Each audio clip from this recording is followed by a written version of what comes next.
Social সায়েন্সের মতো বিষয়গুলিতে একটা ইভালুয়েশন ডিভাইস কিন্তু খুব ইম্পর্টেন্ট রোল প্লে করে থাকে।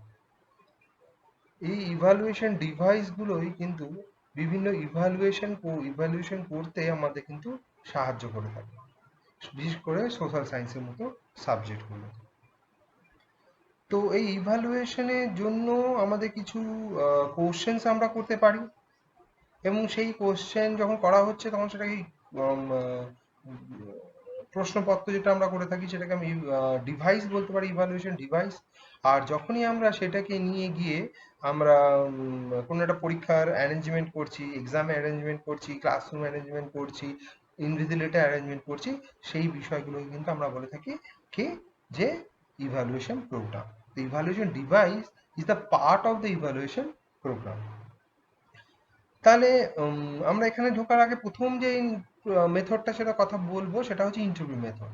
ইন্টারভিউ মেথডের ক্ষেত্রে কি হচ্ছে, ইন্টারভিউ মেথডের ক্ষেত্রে আমরা কাউকে রেসপন্ডেন্টের কাছে যাচ্ছি এবং রেসপন্ডেন্ট আমাকে অ্যান্সার দিচ্ছে এবং সেই অ্যান্সারগুলোকে আমরা নিয়ে নিজের কাছে রেখে নিচ্ছি। তো এইখানে যে বিভিন্ন ধরনের যে কোশ্চেন্সগুলো ইন্টারভিউ মেথড থাকে, সেই ইন্টারভিউ মেথডগুলো হচ্ছে, প্রথম যে ইন্টারভিউ মেথডটা যেটা আছে সেটাকে আমরা বলছি formal interview method or structurised interview method. অর্থাৎ যেখানে ইন্টারভিউ মেথডটা আগে থেকে প্রপারলি স্ট্রাকচার করা রয়েছে এবং কি কি প্রশ্ন করা হবে, কিভাবে করা হবে, কোথায় করা হবে, কোন জায়গায় করা হবে, সেটাকে আমরা বলছি ইভালুয়েশন ফর্মাল ইন্টারভিউ মেথড। এটাকে স্ট্রাকচারাইজ ইন্টারভিউ মেথডও বলা থাকে। আরেকটা বলছি unstructured interview method or informal interview method, যেখানে আগে থেকে কখন ইন্টারভিউটা নেওয়া হবে সেটা ফিক্স করা হয়ে থাকে না, কি প্রশ্ন করা হবে সেটা আগে থেকে ঠিক করা হয়ে থাকে না, এটা আগে থেকে প্রি প্ল্যান্ড অবস্থায় নেই। এরপরে হচ্ছে personal interview method. Personal interview method যার সাথে ঘটনাটা ঘটছে তাকে গিয়ে যখন আমি ইন্টারভিউ নিচ্ছি তখন সেটা হচ্ছে তার পার্সোনাল ইন্টারভিউ মেথড। অর্থাৎ কোনো একটা অ্যাক্সিডেন্ট হলো, যার অ্যাক্সিডেন্ট হয়েছে তাকে গিয়ে যখন সরাসরি ইন্টারভিউ নিচ্ছি সেটা পার্সোনাল ইন্টারভিউ মেথড হবে। কিন্তু তার তার সাথে কি ঘটেছে তাকে না জিজ্ঞাসা করে তার যারা প্রত্যক্ষদর্শী ছিল এবং ডাক্তার, পুলিশ, তাদেরকে গিয়ে হয়তো আমি গিয়ে সে কোশ্চেন করছি, তাহলে সেটা কিন্তু পার্সোনাল ইন্টারভিউ মেথড নয়। সেই ধরনের ইন্টারভিউ মেথডগুলোকে আমরা নন পার্সোনাল ইন্টারভিউ মেথড হিসেবে ডিনোট করে থাকি। এরপর আরেকটি ইন্টারভিউ মেথড হচ্ছে কি phone interview method. Phone interview মেথডে আমরা কি কাউকে ফোন করে থাকি, ফোনের মাধ্যমে কোনো ইনফরমেশন নেওয়ার চেষ্টা করে থাকি, বা কাউকে আমি ভিডিও কলিং করতে পারি, সেই কলিং এর মাধ্যম দিয়ে কাউকে কাছ থেকে ইন্টারভিউ নিয়ে মেসেজ নিতে পারি। এটা আধুনিক পদ্ধতিতে, এটা আধুনিকতম ইন্টারভিউ মেথড হিসেবে চিহ্নিত করা হয়ে থাকে। দ্বিতীয়টি হচ্ছে কোশ্চেনিয়ার। কোশ্চেনিয়ারটা কিন্তু সবসময় স্ট্রাকচার্ড ফর্ম, কিন্তু সবসময় স্ট্রাকচার বেসিসে হবে, স্ট্রাকচার করে আমাকে কারোর কাছে পাঠাতে হবে এবং সেইভাবে অ্যান্সার দেবে। এর টাইপ যদি হিসেবে মতো করি তাহলে মেল স্ট্রাকচার। মেল স্ট্রাকচার কি, কাউকে মেল করছি, বাই পোস্ট পাঠাতে পারি, ইমেল করতে পারি এবং সেই কোশ্চেনটা তার কাছে পৌঁছবে এবং সে সেখান থেকে কিন্তু অ্যান্সার দেবে। স্ট্রাকচার্ড কোশ্চেনিয়ার অর্থাৎ কোশ্চেনিয়ারটা আগে থেকে স্ট্যান্ডার্ডাইজ করা থাকবে, পরীক্ষা করে দেখা হবে যে কোশ্চেনটা ঠিকঠাক রয়েছে, ঠিক করে সাজানো রয়েছে কিনা, সিকোয়েন্স মেনটেন করা হয়েছে কিনা, এই জিনিসগুলোকে আমরা তখন বলে থাকি structural questionnaire, structured questionnaire. Unstructured কোশ্চেনের ঠিক তার বিপরীত, যেখানে আগে থেকে কোনো স্ট্রাকচার ফর্ম করা থাকে না, সাজানো থাকে না, রিলায়েবিলিটি ভ্যালিডিটি অ্যাপ্লাই করা থাকবে না এবং সিকোয়েন্স অনুযায়ী কোশ্চেনগুলোকে সাজানোও নেই, সেই ধরনের কোশ্চেনগুলো কিন্তু আমাদের কাছে আনস্ট্রাকচার কোশ্চেনের হিসেবে থাকে। কিছু কোশ্চেনের থাকে ওপেন এন্ডেড কোশ্চেনিয়ার, অর্থাৎ যেখানে ডেসক্রিপটিভ বেসিসে কোশ্চেনিয়ার দেওয়া থাকবে, ডেসক্রিপশন দেওয়া থাকবে, সেখানে একটু বড় করে স্পেস দেওয়া থাকবে, সেখানে সেই ডেসক্রিপশনটা দেবে, সেখানে সেই ডেসক্রিপটিভ কোশ্চেনটা থাকবে, অর্থাৎ যেটাকে ওপেন এন্ডেড কোশ্চেন বলছে। ক্লোজ এন্ডেড কোশ্চেন কোনগুলো, যেগুলো মাল্টিপল চয়েস অফ কোশ্চেন থাকে সেগুলোকে আমরা বলছি ক্লোজ এন্ডেড কোশ্চেন, অর্থাৎ নির্দিষ্ট পরিমাণ অ্যান্সার দেওয়ার জায়গা আছে, বড় করে নিজস্ব জাজমেন্ট বা নিজস্ব আইডিয়া দেওয়ার মতো কোনো জায়গা নেই। কোশ্চেনার যে দিচ্ছে, যে ক্রিয়েটার, সে আগে থেকেই তার অ্যান্সারগুলোকে দিয়ে থাকে এবং সেখান থেকে তাকে বেছে নিতে হবে, বা নির্দিষ্ট কোনো উত্তরের বেসিসে কোনো উত্তরই, নির্দিষ্ট কোনো একটা উত্তরকেই তাকে দিতে হবে। মিক্স কোশ্চেনার, সেখানে মিক্স কোশ্চেনের ক্ষেত্রে কি হবে, কিছুটা ক্লোজ এন্ডেড কোশ্চেন থাকবে, কিছু ওপেন এন্ডেড কোশ্চেন থাকবে। এই close ended question, open ended question মিলিয়ে সেগুলোকে আমরা বলবো মিক্সড কোশ্চেনার। এই মিক্সড কোশ্চেনারের সুবিধা কি, যে আমরা কিন্তু সেই মিক্সড কোশ্চেনারের মাধ্যম দিয়ে কিন্তু বিভিন্ন রকম ক্রাইটেরিয়াকে মেনটেন করতে পারি, অর্থাৎ অবজেক্টিভিটিটাকে মেনটেন করতে পারি এবং সাবজেক্টিভিটিটাও মেনটেন করতে পারি। অর্থাৎ এখানে কিন্তু এই ধরনের কোশ্চেনের কিন্তু খুব ইম্পর্টেন্ট রোল প্লে করছে, কারণ এটা ডেসক্রিপটিভও থাকে, অবজেক্টিভ বেসিসও থাকে। Pictorial questionnaire. পিক্টোরিয়াল কোশ্চেনিয়ার কি, একটা ছবি দিয়ে দেওয়া হলো, সেই ছবিটা দেখে বলে দেওয়া হলো যে এই ছবিটার মধ্যে আমরা কি কি দেখতে পাচ্ছি। Pictorial questionnaire. দুটো ছবি দিয়ে দেওয়া হলো, দুটো ছবির মধ্যে মিল কোথায় আছে, অমিল কোথায় আছে, পিক্টোরিয়াল কোশ্চেনিয়ার। তাহলে এই পিক্টোরিয়াল কোশ্চেনের দিয়েও কিন্তু আমরা কিন্তু এবিলিটি লার্নারে কিন্তু এবিলিটিকে আইডেন্টিফাই করতে পারবো। তৃতীয় নম্বরটি হলো রেটিং স্কেল। রেটিং স্কেলের ক্ষেত্রে কি হয়, রেটিং স্কেলের ক্ষেত্রে আমরা কিন্তু বিভিন্ন কোশ্চেনের পার্সপেক্টিভ বিভিন্ন রকম রেটিং দিয়ে থাকি, আমরা রেটিং করে থাকি, নাম্বারিং করে থাকি, বিভিন্ন পদ্ধতি ব্যবহার করে থাকি, রেটিং করি। যেমন আমরা কোনো একটি অ্যান্ড্রয়েড ফোনের মধ্যে অ্যাপ ইনস্টল করলে, অ্যাপ ইনস্টল করার পর আমাকে রেটিং দেওয়ার কথা বলা হয়ে থাকে, ঠিক আছে। বা আমরা কোনো ব্যাংকে কোম্পানি কোনো কাস্টমার কেয়ারে ফোন করলে, কাস্টমার কেয়ার ফোন করার পরে তার পরবর্তী সময় বলে যে আপনার তাদের ব্যবহারে আপনি তাদেরকে কত 1 থেকে 5-এর মধ্যে কত রেট দিচ্ছেন। এই সিস্টেমটাকে বলা হয়ে থাকে রেটিং সিস্টেম বা রেটিং স্কেল। তাহলে এই রেটিং পদ্ধতিটাই কিন্তু ইভালুয়েশন ডিভাইস হিসেবে কাজ করে থাকে। এর বেসিক্যালি কি হচ্ছে, গ্রাফিক্যাল টাইপগুলো কি হচ্ছে, গ্রাফিক্যাল রেটিং স্কেল থাকতে পারে, যেখানে একটা গ্রাফের আকারে বা একটা স্ট্রাকচার আকারে বা একটা টেবিলের আকারে কিছু রিপ্রেজেন্ট করে দেওয়া থাকে, এবং সেই টেবিলের মধ্যে নিজের পছন্দ অনুযায়ী জায়গাগুলোতে আমরা কিন্তু টিক করে দিতে পারি। অর্থাৎ যেটা আমার পছন্দের, যে মনে হবে, যেটা অ্যাপ্রোপ্রিয়েট মনে হবে, সেই বক্সে আমরা টিক মারতে পারি। এগুলোকে বলছি আমরা graphical rating scale. Numerical rating scale. Numerical rating স্কেলে কি থাকবে, কিছু সংখ্যা দেওয়া থাকবে, 1 থেকে 10 অবধি সংখ্যা দেওয়া আছে। সেই সংখ্যাগুলোর মধ্যে কোন সংখ্যাটা অ্যাপ্রোপ্রিয়েট ইভালুয়েশনের পার্সপেক্টিভে অ্যাপ্রোপ্রিয়েট মনে হচ্ছে, সেই নাম্বারটা কিন্তু তাদেরকে আমাদেরকে দিয়ে দিতে হবে। এই বেসিসে তার মূল্যায়ন হবে সে ভালো না খারাপ।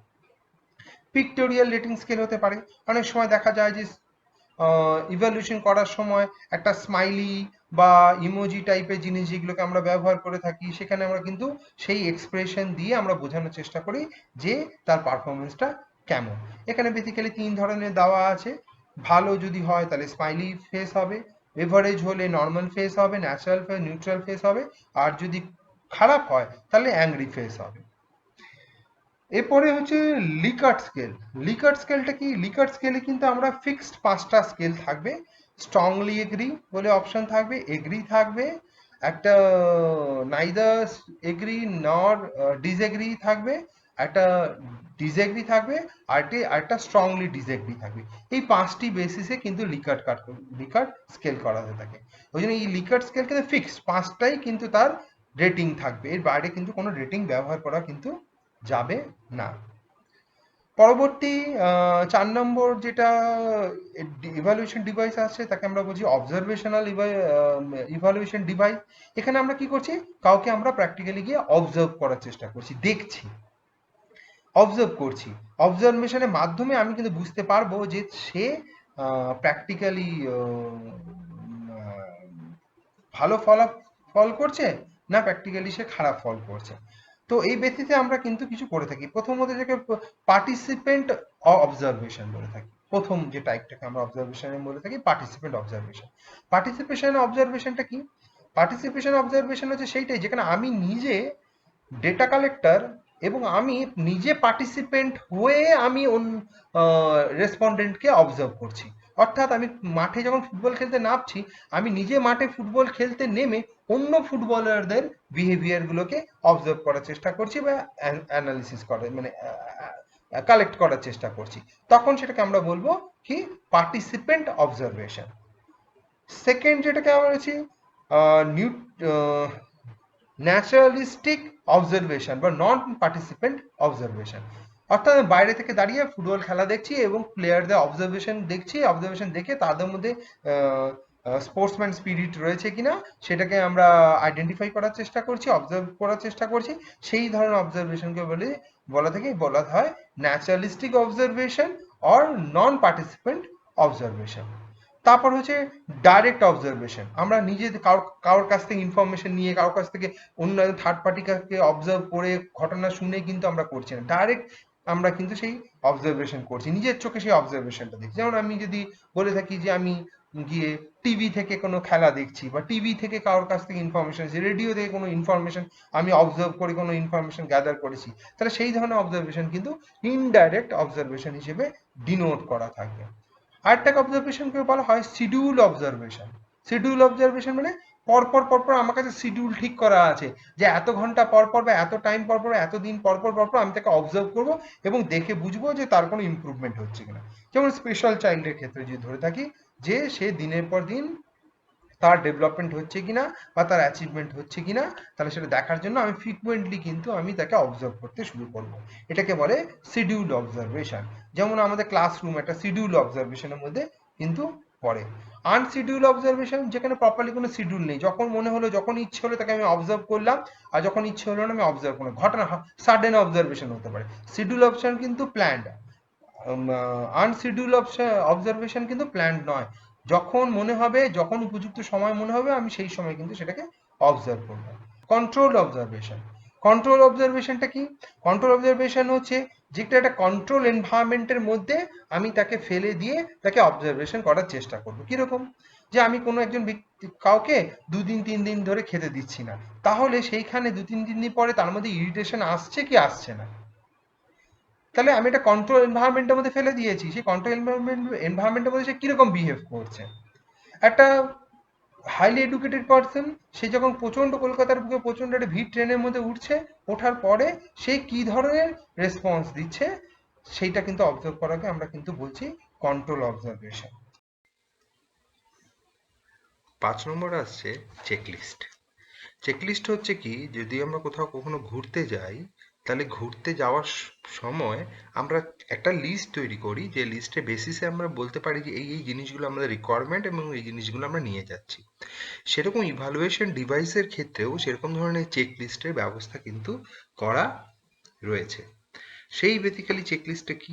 চেকলিস্টটা হচ্ছে সেই ধরনের জিনিস যে আমি কোনো একটা ইভালুয়েশনের মাধ্যম দিয়ে কিছু বিহেভিয়ার বা কোনো কিছু বিশেষ ধরনের কিছু অ্যাটিটিউড, যেগুলো আমার অবজেক্টিভস হচ্ছে সেই ইভালুয়েশনে, সেগুলোকে ফাইন্ড আউট করে সেগুলোকে আমাকে দেখতে হবে যে প্রত্যেকটা অ্যাটিটিউড, প্রত্যেকটা বিহেভিয়ার সে তার মধ্যে দিয়ে সেটা দেখা যাচ্ছে কিনা।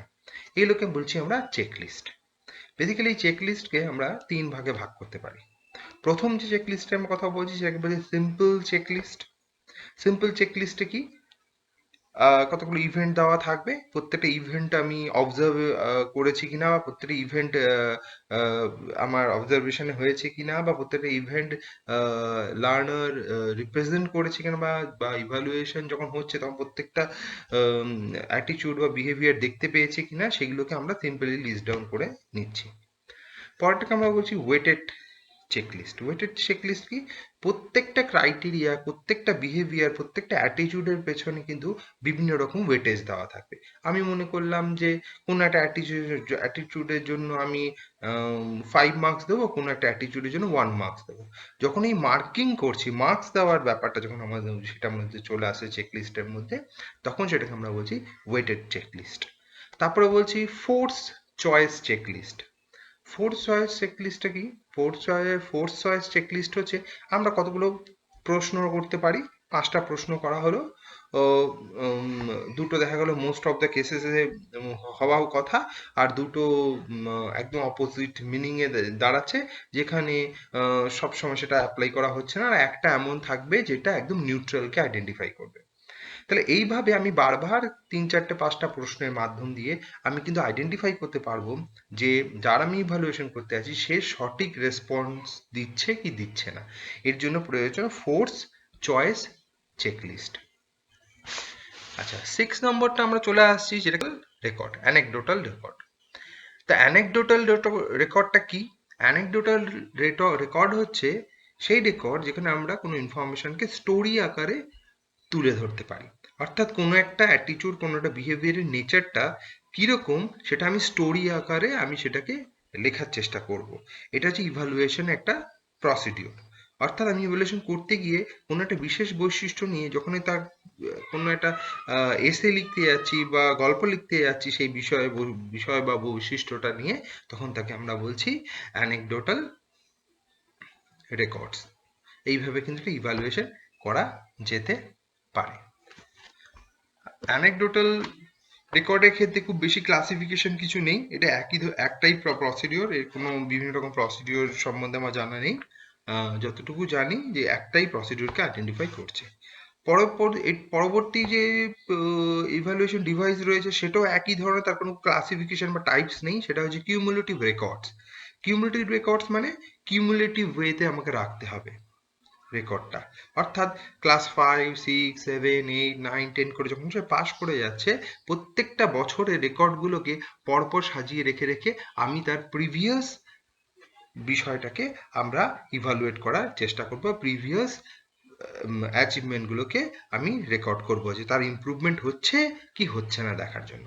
এটাকে বলছি কিউমুলেটিভ রেকর্ডস। এখানে কিন্তু একটা কোনো স্পেসিফিক ক্যারেক্টারিস্টিক্স নয়, ডিফারেন্ট টাইপ অফ ক্যারেক্টারিস্টিক্সের মধ্যে রিলেশনশিপ তৈরি করা হয়, সেটা ক্রস সেকশনাল রিলেশনশিপও হবে আর লঙ্গিচুডিনাল রিলেশনশিপও আমরা সেখানে খুঁজে বের করার চেষ্টা করব। আচ্ছা, এইখানে আমরা তা সত্ত্বেও কিছু কিছু সামান্য কিছু টাইপস আমরা কিন্তু খুঁজে পাবো, যেটা হচ্ছে ইনফরমেশন ডেটা।